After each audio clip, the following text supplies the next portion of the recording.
नमस्कार दोस्तों, मैं सुनील बालोटिया और आप देखना शुरू कर चुके हैं सुनील बालोटिया ऑफिशियल। दोस्तों, दुखद खबर ये है कि दिल्ली के राजेंद्र नगर, ओल्ड राजेंद्र नगर जो मुखर्जी नगर के पास है, वहाँ पे एक कोचिंग सेंटर में पानी भरने के जो अंडरग्राउंड लाइब्रेरी थी उसमें पानी भरने के कारण 3 विद्यार्थियों की मौत हो गई। और उनका हुआ क्या? हुआ ये कि पानी भरने के कारण क्या था कि जो पानी था सीवरेज सिस्टम वो ब्लॉक हो गया और उसके कारण क्या हुआ कि जो रोड पानी है वो रोड के ऊपर आ गया। और पानी रोड पर आने के कारण, क्योंकि जैसे ही बारिश बढ़ी तो सारा पानी रोड पर आ गया और रोड पर आने के कारण क्या हुआ, जिसको सीवरेज सिस्टम के साथ मतलब जहाँ से पानी की सप्लाई होनी थी वहाँ से ना जा करके वो रोड पर आया और रोड पर आने के कारण वो पूरे क्षेत्र में फैल गया। और हुआ क्या, फिर सिस्टम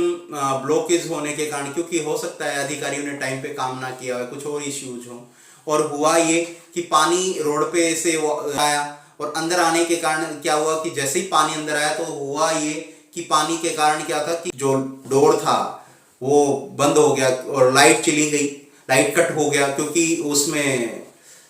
फिंगरप्रिंट सिस्टम था बायोमेट्रिक, उसके डोर लगा हुआ था तो डोर ओपन नहीं हुआ। और जस्ट आने वाले यानी एक मिनट के अंदर ही पूरा जो 12 फीट पानी भर गया। और उसके कारण, क्योंकि जो ओल्ड राजेंद्र नगर है वहां पर क्या है कि मुखर्जी नगर के पास, तो उसमें क्या होता है कि बहुत सारे जो देश के अलग अलग कोनों से बच्चे पढ़ने के लिए, आईएएस बनने के लिए, अपनी तैयारी करने के लिए आते हैं, क्योंकि वहां पे बहुत सारे कोचिंग संस्थान हैं। आप में से बहुत सारे साथी जो गए होंगे या देखे होंगे, या आप में से जिनका रिलेशन वहां पे है, तो आप देखोगे कि वहां पर इतनी भीड़ है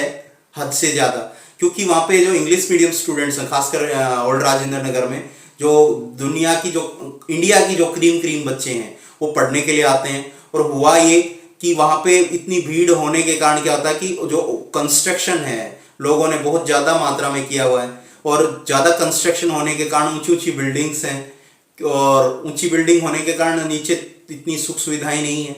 और पहले यहाँ पे ओल्ड राजेंद्र नगर में होता क्या था कि जो गोदाम बने हुए थे, तो वो आज गोदाम की जगह ज्यादातर कोचिंग संस्थान चल रहे हैं, या लाइब्रेरी बनी हुई है बहुत सारे जगह पे बच्चों के लिए,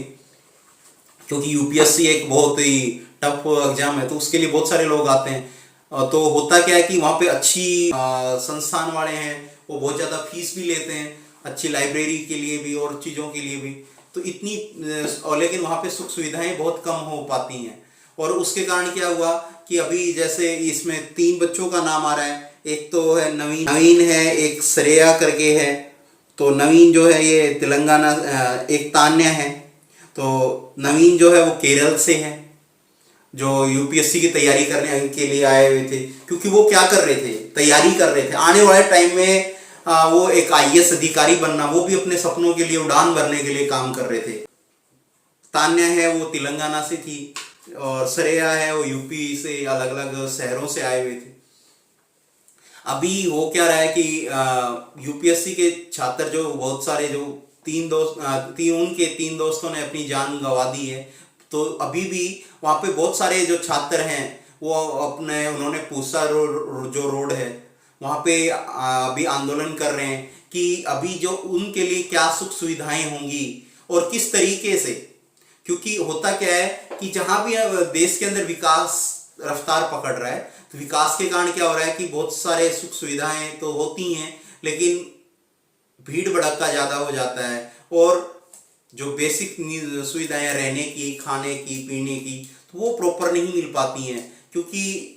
देश के हर कोने से जो यूपीएससी के लिए तकरीबन 1000 से 1500 सीट्स जो होती हैं, उनके लिए 1 मिलियन यानी 10 लाख से भी ज्यादा लोग तैयारियां करते हैं। और हो क्या रहा है कि उसके कारण तैयारी तो करता है लेकिन आप समझ सकते हो 1% रेशियो है, तो लेकिन उसके लिए बहुत सारे कोचिंग संस्थान उसमें सपोर्ट करते हैं। तो अभी हुआ क्या कि अब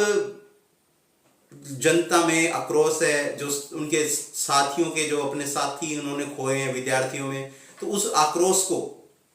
व्यक्त करने के लिए आंदोलन कर रहे हैं। अभी हो ये रहा है कि दिल्ली सरकार जो एमसीडी के जो अधिकारियों के पास पहुंचे हैं और अधिकारियों के पास पहुंचे हैं और अलग अलग अभी जांच चल रही है कि किस ये कमी किसकी थी, ये गलती किसकी थी। तो इसके लिए अभी जांच चल रही है। सबसे तगड़ी चीज़ तो ये आ रही है कि अभी जो जनता है, आम जो लोग हैं, तो उनको भी थोड़ा सा जागना होगा कि अपनी जो ज़रूरतें हैं उनको किस तरीके से पूरा किया जाए। साथ में ये अपने को जो आत्मावलोकन की भी जरूरत है। मूलभूत सुविधाएं दूसरा, अभी जो परिवार के लिए नुकसान तो है ही, साथ में अभी इसके लिए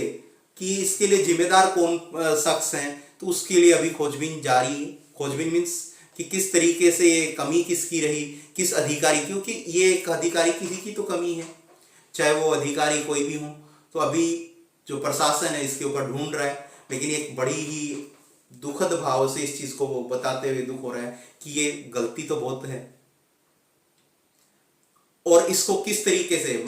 आने वाले फ्यूचर में हम किस तरीके से दिल्ली के जो छात्र हैं, दुनिया के इंडिया के किसी भी कोने में छात्र हैं, उनके लिए किस तरीके से सुख सुविधाओं को